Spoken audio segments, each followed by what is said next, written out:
Hi,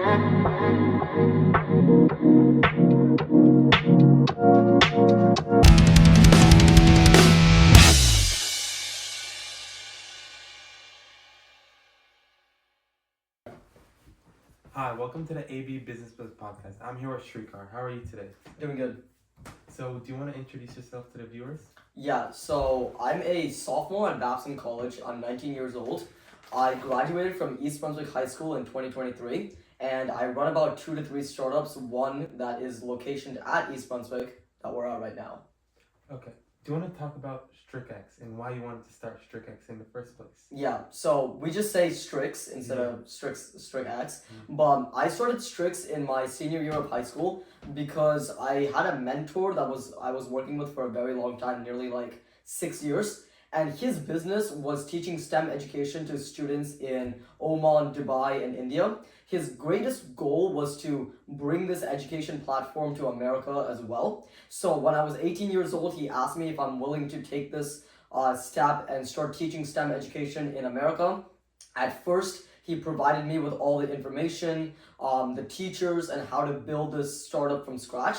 But as I started doing it more and more and started like branching out outside of the parent company, we started to grow and create our own curriculum, get our own facility, teachers, staff, volunteers, etc. Okay, so STRICX. Why STEM? What has interested you in STEM? So for me personally, I've been a very innovative person, I would say, since I was younger. My biggest goal was to create like a patent, create a startup, and then hopefully go on Shark Tank, which we are in the works right now of doing. And because I was so keen on being an innovator and entrepreneur, I wanted to teach students who also have an idea, take that idea and make it into a full-fledged startup. And since I didn't have a curriculum or class that I was able to take when I was younger, I wanted to provide that to students who have that right now. So, you mentioned Shark Tank, and they're obviously big entrepreneurs. Do you have any idols who are entrepreneurs who are idols to you? Yeah, so a lot of my current friends and upperclassmen in Babson College, I would say I idolize a lot. For one, Chloe Samaha and Jake Ross. They were my mentors last semester, and they really influenced how I take my company forward this semester. Apart from just people that I know, I idolize Elon Musk, Mark Cuban. I've been really meaning to meet Kevin O'Leary or producer Michael, a few entrepreneurs in very different fields, but I kind of like their work ethic a lot, and that's why I really like idolize them, I guess. Okay, so STRICX. Now you have two, what do I call it? Two franchises? Yes. You have two franchises at this point. Do you have any, how do you scale STRICX into two franchises? Yeah, so at the very beginning, when I was a senior in high school, we started teaching at the public library, East Brunswick Public Library, and this is when we had no money, no teachers. All my teachers were my friends who were volunteering at the time, and we just were thinking how we can scale this, how we can make this bigger and better. Once we were at the library for like 3 or 4 months, we gained like over 10 students. We decided finally it's time to rent a place. So I took a semester off from college. I didn't go to college right away. For my gap semester, we worked on renting a place right here in our court. It was 5-hour court.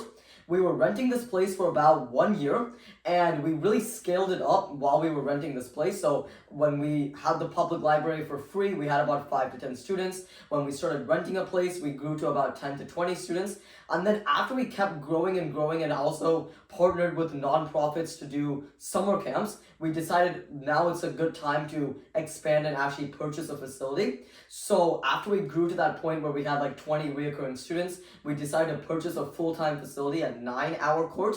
And then over here, we're just continuously scaling and scaling and scaling. Okay, so you mentioned you took a gap year. How did you get funding for you to rent a place straight out of high school? Yeah, so I took a gap semester, not a full year, but the way we got funding was that I had zero cost when I was at the public library. The space was free. The teachers who were teaching, they were volunteering. I wasn't paying them at the time. So we were able to scale really fast in the sense that we were getting profit and we weren't paying for anything at the time. So it was just straight profit. And then once we were able to get straight profit for about 3 months, I saved up like $2,500 to $3,000 that would cover the first 3 months of rent. And once I was capable enough to cover the first 3 months of rent, and I believed in myself enough that we would grow, I took that risk of getting a rental property. And since I already had 3 months of rent ready to go, it gave us a little buffer time to get more students and grow essentially. Okay, so how was the process between renting a place and purchasing a place? So renting, I would say it was a lot easier because when we purchased this place, it was originally a doctor's office. So we had to do a bunch of renovations, taking walls off, like adding like different cabinets, sections, etc. Financially, buying a place was a lot more taxing and it was a lot more risk. But I do genuinely believe that now that we have a place full-time 24/7, it makes like growing a lot easier. We've added a lot more sections to the company, and we have our staff coming in pretty much anytime that they want.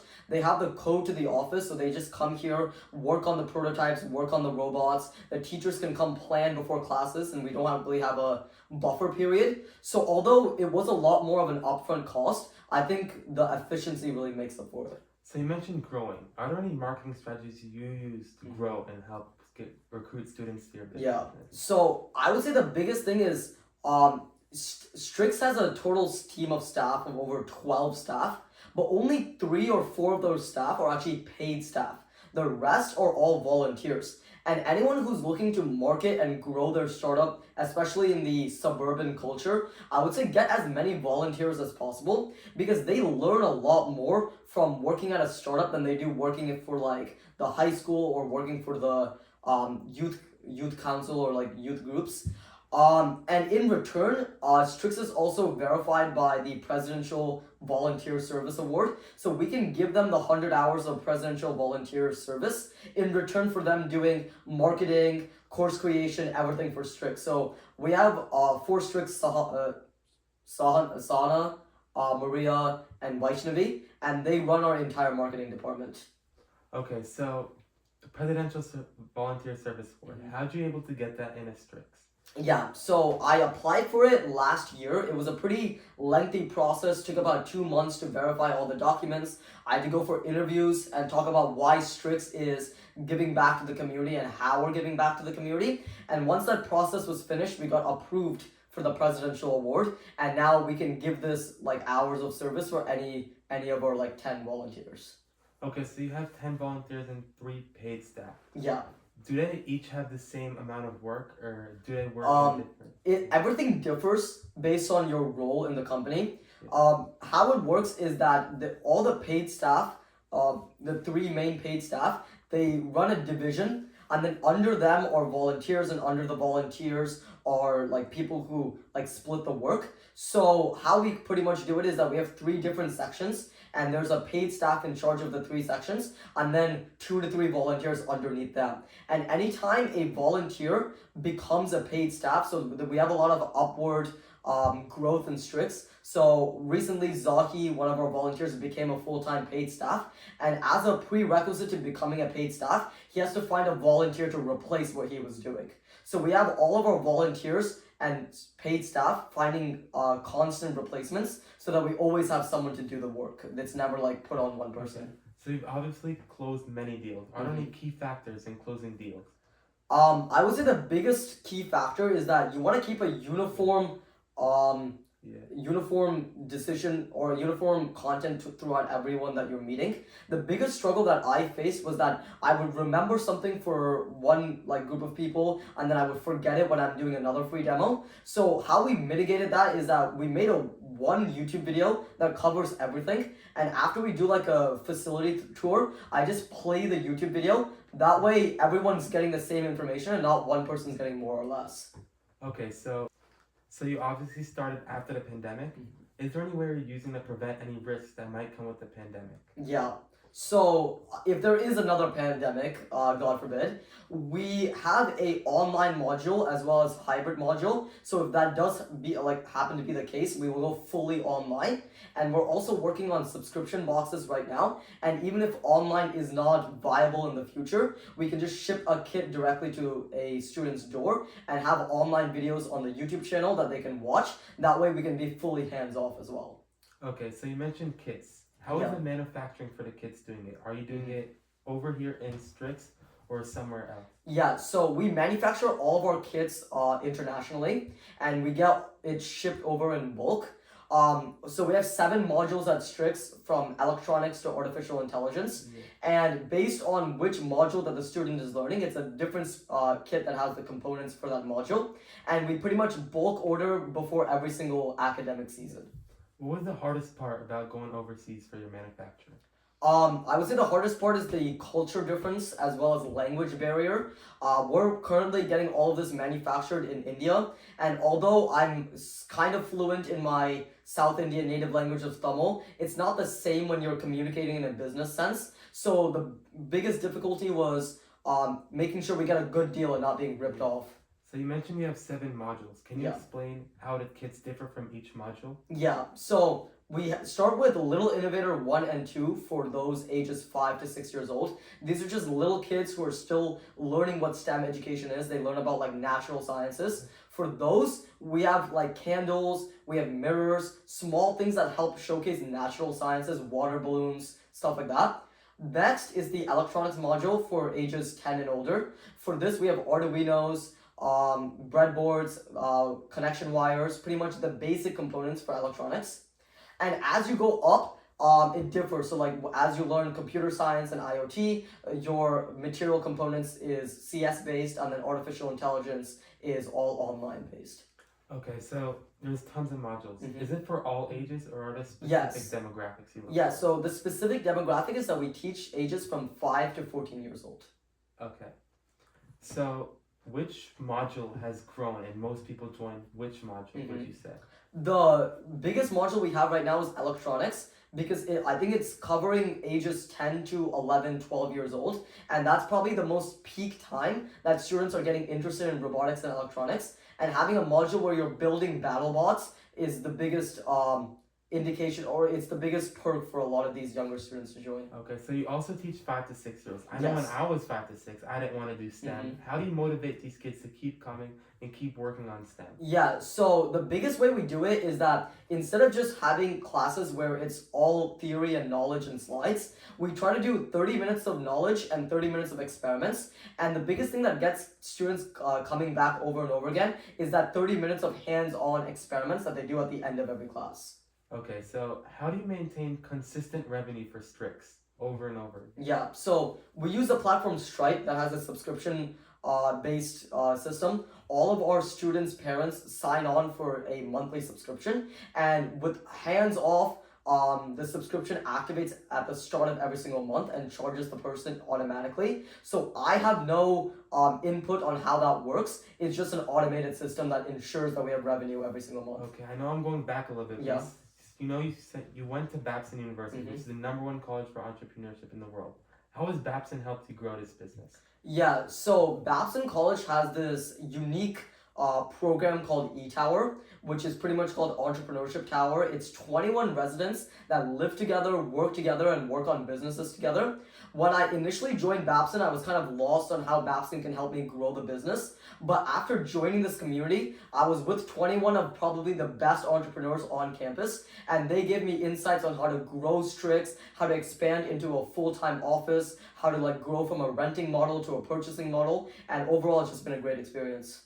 Okay, do you want to explain a little bit more about the E-Tower and what Yeah. it is? Yeah, so E-Tower has existed since 2001. It is a live-in learning community at Babson College where the top 1% of entrepreneurs live together, and work on startups together. It has an acceptance rate of about like 1.5%, which is one of the most exclusive clubs on Babson campus. They give us funding of like nearly $1,500 a semester to work on our business, and that's usually what really helps the entrepreneurs of E-Tower differentiate and grow their business. So you have STRICX and Yes. you study at Babson. How do you Yes. maintain your time? So personally, I was struggling a lot last semester, but this semester, what I've done is I've made a very stringent leadership model, and every single employee at STRICX reports to someone else who reports to someone else who reports to me. That way, I always get the information of what's going on in classes. I always know how the students are learning, and I know if something goes wrong, there's always someone at the office that can fix this problem. Okay, so STRICX is a relatively new Yes. company. What is your envision of STRICX in the future? Yes, so right now I'm managing all of the franchises here in New Brunswick and East Brunswick.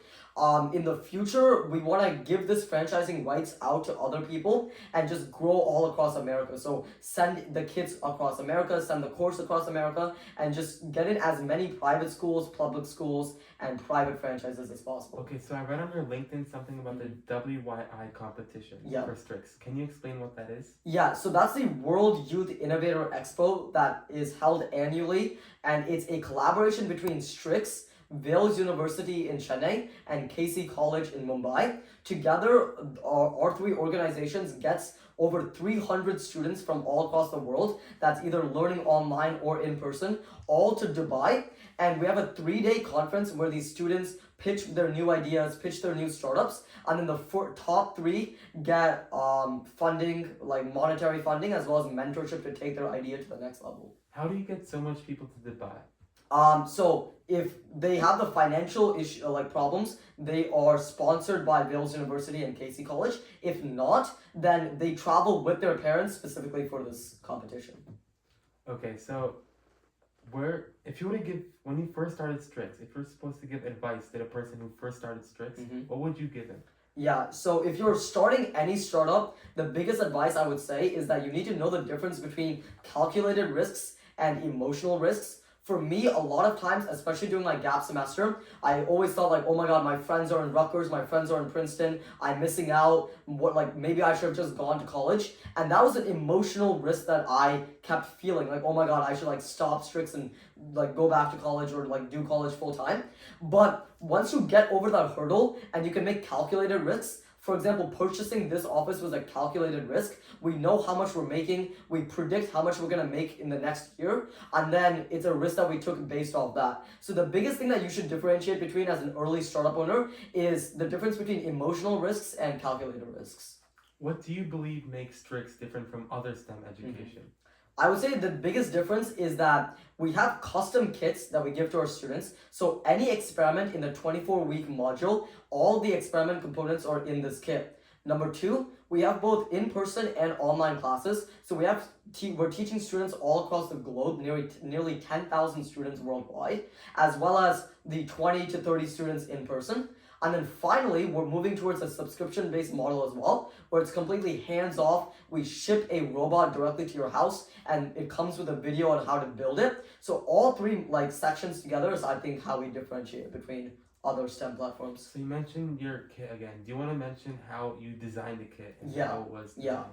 So designing the kit was probably the hardest part. After creating the curriculum and getting it approved by United States Board of Education and US Points of Light for a presidential award, the second biggest hurdle was creating the kits. Sourcing the material, finding good suppliers, creating good manufacturing deals.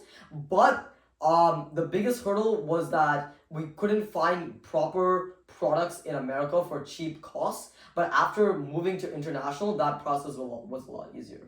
So international shipping costs them much money. How do you make sure you're profitable in each kit you make? Yeah, so that's why we order in bulk at the start of every academic year rather than ordering every 2 weeks or 3 weeks. That way we get all the kits shipped once and we only have to pay for shipping costs at the start of each year.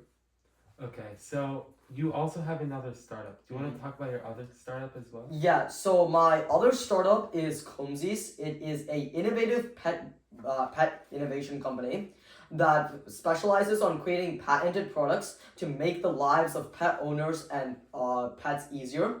The biggest product that we've been working on for the past 5 years almost is the automatic pet paw washer, which was patented back in 2019. This product is hoping to wash, clean, and dry dog paws in under 3 minutes rather than giving a dog a full bath. And that's what we're currently working on along with other products that we're in the works with.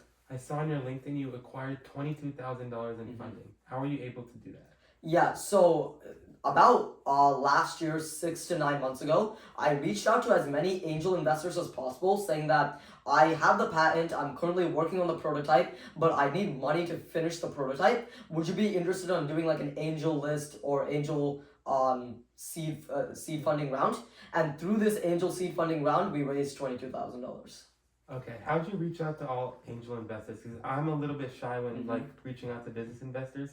What made you like break out your inner shell and say, I want to email all these people? Yeah, so the biggest advice that I heard from one of my mentors back then, Cam Dion, was that all these crazy people who are making like $1 billion a year, you would think that they're getting a bunch of emails or a bunch of messages every single day. But that's really not the case. Most of these billionaires, all these people are so afraid to reach out to them that they rarely get emails or LinkedIn posts. So if you're confident enough and you reach out to them and be like, this is what I'm currently doing, this is how much money I'm making, and I promise that in the next 5 years, the company will be worth X amount of dollars, then they'll be a lot more willing to like hear you out. So the biggest thing is that when I reached out to these people, I was just so hyper confident and acted like there's no way that I can fail, that these people thought, oh my God, maybe he could actually pull it off.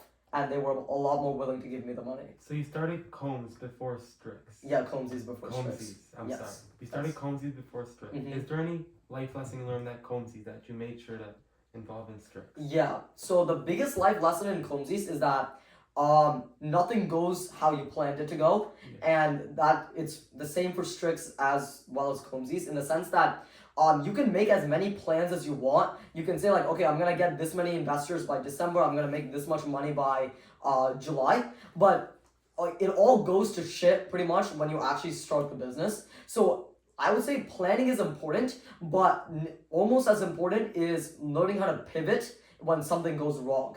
In Comzys, we had to pivot like 5 or 6 times when creating this product. The idea that we patented is so different from the current prototype that we have right now, and we went through so many variations that like you can make as many business plans as you want, but the biggest thing is just going forward and doing it, and you learn the most when you just go and do it and learn from the mistakes. Are you in the process of getting Comzys into retail stores, or if it's already in retail stores, how'd you do it? So we're currently working to get it into retail stores. I'm working with Chewy.com to go on their online store right now, and I've reached out to PetSmart to have an interview if we can get the product in PetSmart and Petco. Apart from that, with the connections at Babson College, I've been introduced to producers of Shark Tank, and we're also working on going on Shark Tank for summer 2025. So you want both of these businesses, you said both of these businesses are going to go on Shark Tank. Yeah. What appeals to you so much about Shark Tank? I would say the biggest thing is that the investment isn't as high as just going to a private investor. The biggest thing is publicity. Going on national television, whether you get a deal or not, you put your company in the limelight. So a lot of stories indicate that people who go on Shark Tank, after the episode airs, they make like $1 million in sales, even if they get a deal or not. So it's mainly publicity based. Taking STRICX on Shark Tank, taking Comzys on Shark Tank, whether I get a deal or not, it will bring a lot more publicity and national attention to both companies. So I saw on your LinkedIn you said you're the youngest patent owner in New Jersey. Yeah. How was that process for you? Yeah, so I applied for a patent when I was 13 and I was granted the patent at 14. This process was pretty difficult because I didn't really know what all the terms meant. I didn't know how to create a blueprint, etc. But I worked with a very, very good patent lawyer, Walter Tenzeka, and he pretty much walked me through the process of how to do it. Creating the scans, creating the blueprints, he would teach me how to do it. I would do it myself, and then he would show me how to fix it. So I was very blessed to work with someone who was willing to work with someone so young, but usually it's very difficult to get a patent at such a young age. How much patents do you have right now? We have 1 patent fully patented for Comzys and 3 others patent pending. Okay, so what was your idea inspiration for Comzys? Did you have pets growing up, or? Yeah, so I'll say the quick elevator pitch that I give to most investors. I was in 8th grade and I had my dog Comzys. or comment, it was my job to take him for a walk before school started. So I would take him for a walk every single morning. This morning when I was taking him for a walk, he kept jumping on all the like grass, like muddy puddles and stuff like that, and all his paws were wet. When I brought him back, I tried to like wash his paws really quickly before going to school. So I got like the handheld pet paw washer. I had like the soapy water, everything, and I was trying to clean his paws. But he kicked the water bucket onto me, and all my clothes got wet. And then by the time I was trying to like change and go back, I missed the bus. So I knew that there had to be an easier way to make this process and make this whole like pet paw washing more efficient. So based on this experience that I had, I started working on different ways that we can make this process easier. And rather than washing one paw one at a time or giving the dog an entire bath, we decided that we're just gonna see if we can wash, clean, and dry all 4 paws at the same time. And based off that problem that I faced in my own life, we tried to tackle this problem for a lot of people who might also face it. How did you design the pet paw washing system? So, funny story, I made it out of cardboard initially and PVC pipes, and then I brought this massive cardboard design to the patent lawyer, and then he showed me how to make it into like a 3D design, CAD design model. So pretty much if you have an idea, you can just go like, the biggest thing that I'm trying to like take away and even teach at STRICX is that as long as you have an idea, you can always take it further to the next level. I had no mechanical knowledge, I had no electronic knowledge back when I was 14, but I was still able to get a patent in something that I had pretty much no real knowledge in. That means that anyone in the world, as long as you have a problem that you're facing and a good enough solution, you can find people who are willing to work with you even though you don't have the knowledge yourself. Okay, so is your manufacturing for Comzys also international, or do you manufacture it here in the United States? Yeah. So we're currently prototyping in Dubai, and we're planning on manufacturing in America, so that the shipping costs and cost of delivery is faster. Why are you manufacturing one in America and one in India? So the biggest thing is that with the STRICX modules and the custom kits, we only order that once a year. So if it comes in 2 weeks, 3 weeks, it doesn't really matter because we'll always order ahead of time of when the classes are. On the other hand, for Comzys, the pet paw washer, Petco, PetSmart, Chewy might need restocks automatically within 1 or 2 days. And in that sense, we can't wait 3 weeks for it to be shipped from international. So that's why we're planning on doing all of that manufacturing in America. So I'm gonna go a little bit back to STRICX. Customer retention. How do you make sure customers stay in STRICX? Yeah, so we've struggled with this a lot, especially when I'm at Babson, because a lot of these students and teachers and staff stay because of the free demos that I've given. So how we try to grow retention is by having the teachers at the end of every single class fill out a feedback sheet for all the students, and they give this feedback sheet to the parents, so the parents know what the students are learning. Every single week also we message in our WhatsApp chat all the pictures and all the videos that we take, so the parents have a very clear and transparent idea of what the students are learning. And the same thing with customer acquisition. How do you make sure to consistently get customers? So we try to go to all of these public school science day fairs. We try to go after school for the after school events. We did the Bound Monroe STEM Day event. We did EB Day. So customer acquisition usually for us comes from public events and public showcasings of STRICX.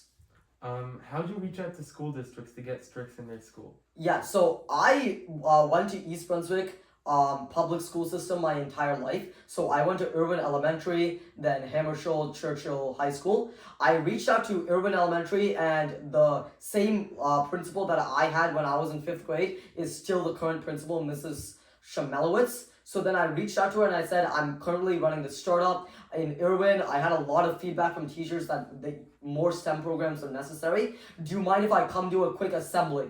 And then based off that, I just grow and go to Hammersholt, Churchill High School, grow that way. How about EB Day? How did you get into EB Day? So last semester, or like last year, I became a board of director for the East Brunswick Regional Chamber of Commerce, and through that, STRICX gets a free booth at EB Day every single year. How has the Chamber of Commerce helped you grow STRICX? The Chamber of Commerce helps a lot in the sense that they connect me with people in East Brunswick that can help grow the customer acquisition and customer retention. So even if I need something small like catering an event or going out for a big party, the chateau, the gala, the East Brunswick Regional Chamber of Commerce makes that process very easy. How has the PVSA award helped grow STRICX? What's that award again? The Presidential Volunteer Service. Yeah. So the presidential award has helped grow STRICX in two ways.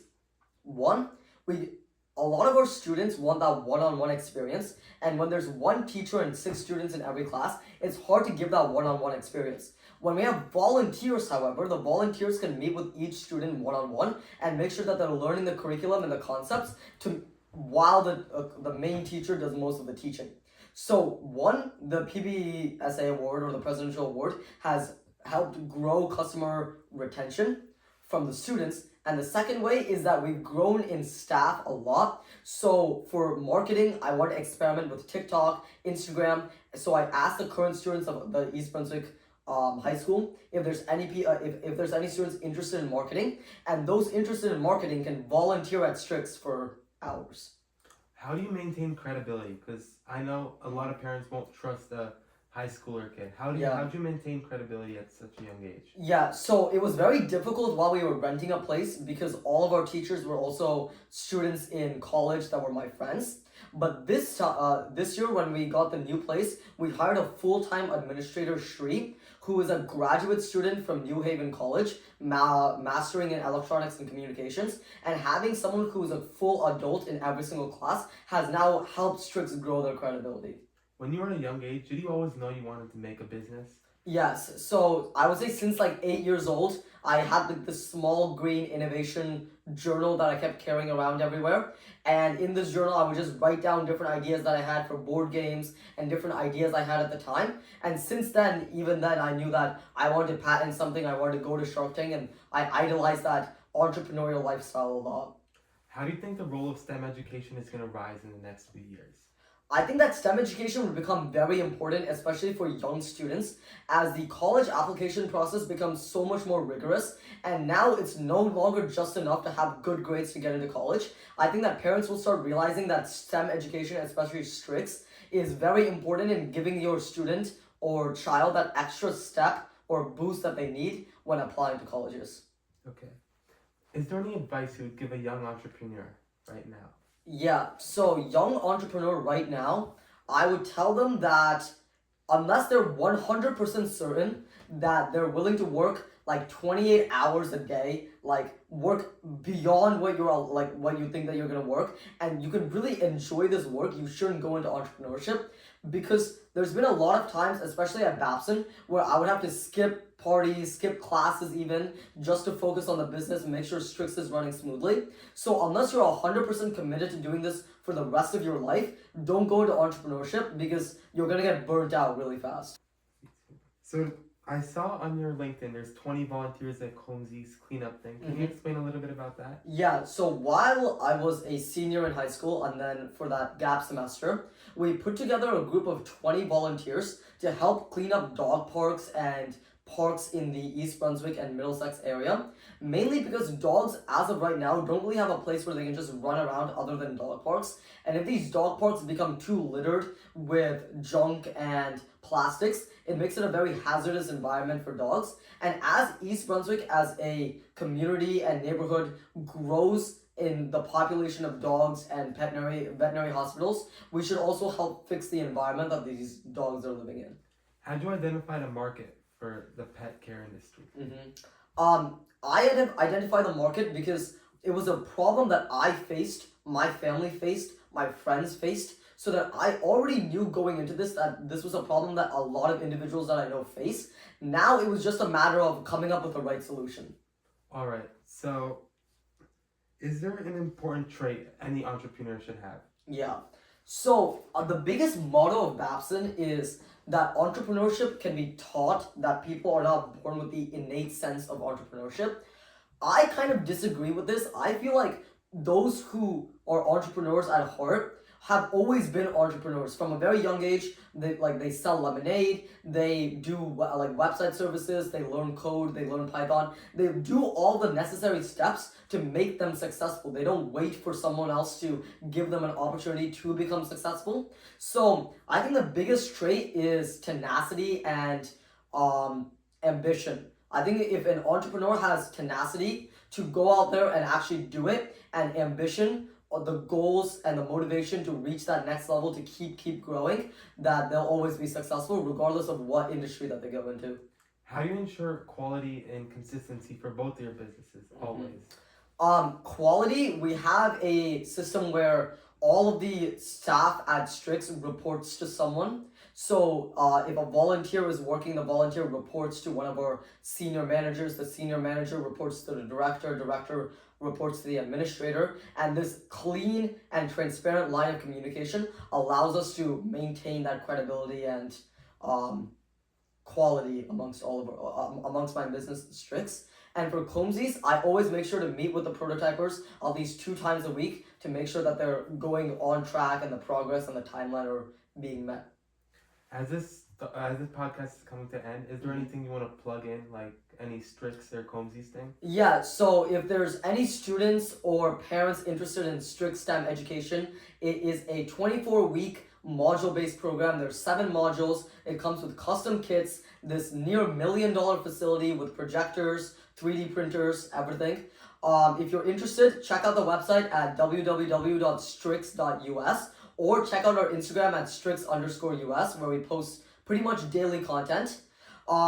You can also reach out to me at strix.us@gmail.com if you want to come in for a free demo. We host free demos every weekend, and we'd love to show you across the facility and what we're doing here at STRICX. And other than that, just stay tuned for Comzys. We're still in the works.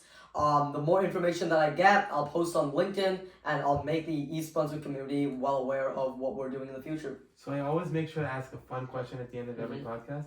Who's your favorite music artist? Music artist, my favorite band, I would say, is Chase Atlantic. Okay. I really like that mellow vibe, especially when I'm working. Just like LED lights, dark blue, just focus on work and just blast like Chase Atlantic, Heaven and Back, Swim. But specific artist, into rap recently, Travis. If anyone went to the MetLife concert, that was pretty fun. Did you? I went to the MetLife concert. Yes, I came down, fun. yeah. All right. Thank you guys for watching. And thank you. Great podcast.